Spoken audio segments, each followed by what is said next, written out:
ಈಗ ಎಲ್ಲಿ ನೋಡಿದರೂ ಕೂಡ ಬೆಂಗಳೂರಿನ ಬಗ್ಗೆನೇ ಚರ್ಚೆ. ಒಂದು ಕಸ ವಿಲೇವಾರಿ, ಮತ್ತೊಂದು ರಸ್ತೆ ಗುಂಡಿ. ಈಗ ಕಸ ವಿಲೇವಾರಿ ಘಟಕ ಸ್ಥಾಪನೆ ಮಾಡದೇ ಇರೋದಕ್ಕೆ ಗ್ರಾಮಸ್ಥರು ಸಿಡಿದೆದ್ದಿದ್ದಾರೆ.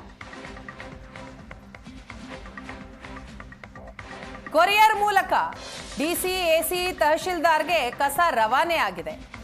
ಹುಳಿಯಾರು ಪಟ್ಟಣ ಪಂಚಾಯಿತಿಯ ಎದುರು ವಿನೂತನವಾಗಿ ಪ್ರತಿಭಟನೆ ನಡೆದಿದೆ. ಒಂದು ಕಡೆ ಬೆಂಗಳೂರಿನಲ್ಲಿ ಆಗುವಂತಹ ಸಮಸ್ಯೆ, ಮತ್ತೊಂದು ಕಡೆ ಈಗ ತುಮಕೂರಿನಲ್ಲಿ ಏನಾಗ್ತಾ ಇದೆ ಅನ್ನೋದನ್ನ ನೋಡ್ತಾ ಇದ್ದೀವಿ.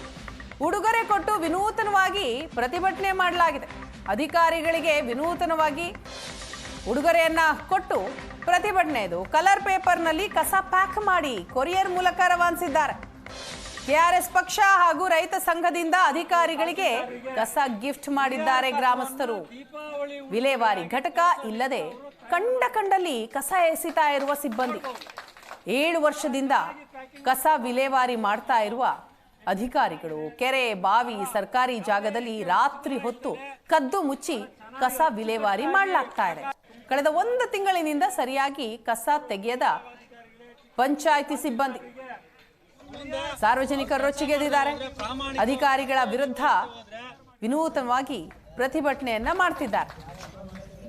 ಜಿಲ್ಲಾಧಿಕಾರಿಗಳು, ತಿಪ್ಟೂರು ಉಪವಿಭಾಗಾಧಿಕಾರಿಗಳು, ಚಿಕ್ಕನಾಯಕನಹಳ್ಳಿ ತಹಸೀಲ್ದಾರರು ಈ ಉಳಿಯಾರು ಕಸ ವಿಲೇವಾರಿ ಘಟಕಕ್ಕೆ ಜಾಗವನ್ನು ಗುರುತಿಸತಕ್ಕಂಥ ಕೆಲಸದಿಂದ ಅವರು ವಿಮುಖರಾಗಿದ್ದಾರೆ, ಕಾಮಚೋರುಗಳಾಗಿದ್ದಾರೆ.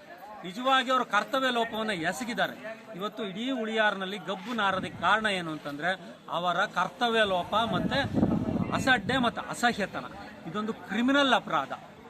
ಕಾನೂನು ನಗರಗಳು ಬೆಳೆದಂತೆ, ಪಟ್ಟಣಗಳು ಬೆಳೆದಂತೆ ಕಸನೂ ವಿಲೇವಾರಿ ಮಾಡುವಂಥ ಒಂದು ವ್ಯವಸ್ಥೆ ನಮ್ಮ ಆಡಳಿತದಲ್ಲಿಲ್ಲ.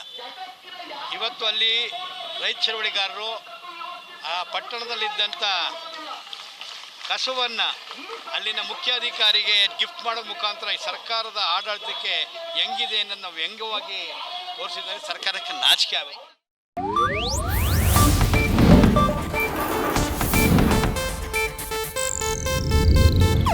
ಇದು ಏಷ್ಯಾನೆಟ್ ನ್ಯೂಸ್ ನೆಟ್ವರ್ಕ್ ಪ್ರಸ್ತುತಿ.